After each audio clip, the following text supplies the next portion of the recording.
Oke guys, kembali lagi dengan saya di channel YouTube Miftah. Saya akan membahas tentang konfigurasi NAT. Langsung saja simak videonya. Apa sih NAT itu? Hingga saat ini, sistem pengelamatan pada komputer dalam sebuah jaringan masih mengandalkan IP versi 4, yang secara matematis, jumlah dari IP versi 4 inilah bersekitar 4,2 miliar IP address. Meski terlihat banyak, nyatanya ini masih diragukan untuk memenuhi kebutuhan dunia, karena total terdapat lebih dari 7 miliar jiwa. Jelas hal ini akan sangat kurang pasokan IP address bila kita asumsikan semua orang ingin bisa terhubung ke internet. Demi mengatasi keterbatasan IP address, inilah orang mulai mencari bagaimana caranya agar setiap orang bisa terhubung dengan jumlah IP address yang disebutkan tadi. Kemudian muncullah sebuah metode pengalamatan pada jaringan yang disebut dengan Network Address Translation. Dengan hadirnya metode NAT ini, semua orang sangat mungkin terhubung ke internet. Network Address Translation Merupakan sebuah sistem untuk menggabungkan lebih dari satu komputer untuk dihubungkan ke dalam jaringan internet hanya dengan menggunakan sebuah alamat IP. Sehingga setiap komputer di dalam NAT ketika berselancar di internet akan terlihat memiliki alamat IP yang sama jika dilacak. Dengan kata lain, sebuah alamat IP pada jaringan lokal akan terlebih dahulu ditranslasikan oleh NAT untuk dapat mengakses IP publik di jaringan komputer. Secara singkat, ada 4 jenis NAT yang perlu diketahui, yaitu NAT tipe statis, dinamis, overloading. Perbedaan antara ketiga akan dibahas di dalam poin berikut. 1. NAT statis. NAT statis bekerja dengan menerjemahkan semua alamat IP yang belum terdaftar menjadi alamat IP yang terdaftar. 2. NAT dinamis.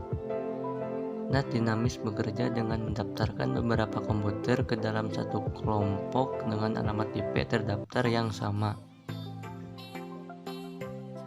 3. Overloading NAT memungkinkan lebih dari satu klien terhubung menuju satu IP publik, namun pada port yang berbeda, sehingga saat NAT menerima permintaan dari klien untuk dihubungkan kepada server, NAT kemudian akan menentukan nomor IP dan port untuk klien tersebut. Fungsi NAT terbagi menjadi 6, yaitu 1. Melakukan penghematan terhadap IP legal yang disediakan oleh Internet Service Provider, meminimalisir adanya duplikasi alamat IP dalam jaringan. 3. Ketika terjadi perubahan jaringan, menghindari proses pengelamatan kembali. 4. Menambah fleksibilitas untuk terhubung dengan jaringan internet. 5. Melakukan peningkatan terhadap keamanan sebuah jaringan. 6. Dibandingkan dengan aplikasi alternatif seperti proxy, penggunaan NAT memberikan fleksibilitas dan performa yang lebih baik. Cara kerja NAT.